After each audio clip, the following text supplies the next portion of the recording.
पहले से नौकरियां नहीं थी। मैं पढ़ा लिखा हूँ, 25 साल की एज है, लेकिन नौकरी नहीं है। फैसला जो भी हो मंजूर होना चाहिए, जंग हो या इश्क हो, भरपूर होना चाहिए। अब ये भारत का युवा आखिर नेटवर्क मार्केटिंग ज्वाइन क्यों न करे, डायरेक्ट सेलिंग कंपनियों में क्यों न जाए, ई कॉमर्स प्लेटफॉर्म पर काम क्यों न करे?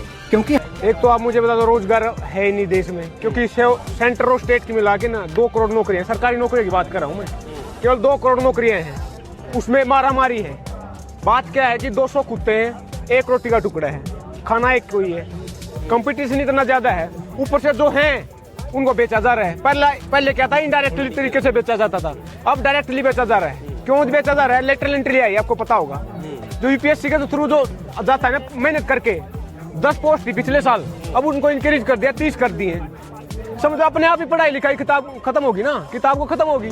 जब यूपीएससी आप पढ़ोगे तो मेहनत होती 1 साल होगी, जब जाके कोई क्लियर करता है मुश्किल से 700-800 पोस्ट निकलती थी। अब उनको लिटरली बैकडोर है ना, वो जो सरकारों के पिट्ठू होते हैं ना, किचन के नियर एंड डियर्स होते हैं, उनको सेलेक्ट करेंगे। वो ट्रांसपेरेंसी नाम के कोई चीज होती नहीं, सबको पता है। पहले क्या सेटिंग करके होता था, रुपए दे के बेच के नौकरियों को, अब ऐसे कर रहे हैं। दूसरी बात, आप एसएससी की बात कर लो, एसएससी का आंदोलन हुआ था 2-3 साल पहले, आपको सबको पता है। सीजीएल जो एसएससी कंडक्ट कराने का एग्जाम होता है, अच्छी नौकरी होती है, 2018 में पेपर हुआ, आज तक रिजल्ट नहीं आया है। तो ये कहना बात, ये है कि मिनिमम गवर्नमेंट मैक्सिमम गवर्नेंस खत्म किया जा रहा है, पढ़ाई लिखाई एजुकेशन को, समझ रहे हो ना। और ऊपर से कंपनियां आएंगी। प्राइवेटाइजेशन क्या है?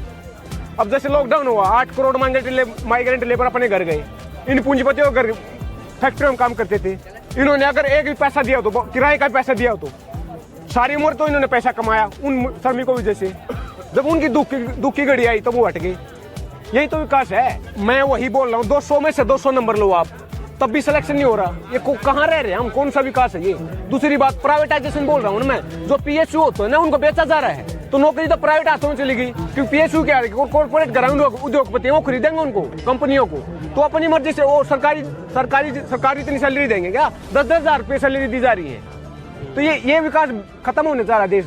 नया बजट आया, उसमें बोला कि 2 तो बैंक बेचे जाएंगे, एक बीमा क्षेत्र की कंपनी बेची जाएगी।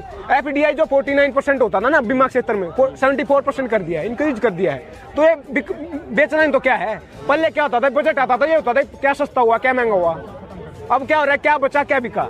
बेचने जा रहे हैं भाई। 2.25 लाख करोड़ का टारगेट रखा है डिस इन्वेस्टमेंट का।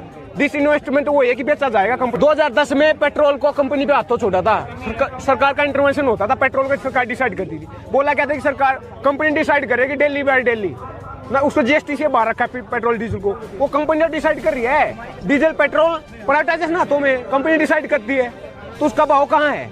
देख लो आप, 25 या 26 रुपए का 1 लीटर तेल आता गल्फ खाड़ी देशों में, यहाँ पे कितने 100 रुपए का। ये तो वही बात होगी, 200 रुपए का पजामा, नाड़ा 1200 रुपए का, क्योंकि टैक्स 75 रुपए, समझ रहे हो? ये लूटपाट नहीं तो क्या है? ये खत्म नहीं करने जा तो क्या है? एक तो पहले से नौकरियां नहीं थी, मैं पढ़ा लिखा हूँ, 25 साल की एज है, लेकिन नौकरी नहीं है, समझ रहे हो ना बात को? तो एक तो पहले नौकरियां थी, उनको खत्म किया जा रहा है। बोला ना बैकडोर से लेके आ रहे हैं, लेटरल एंट्री बेचा भी जा रहा है, सबको पता है।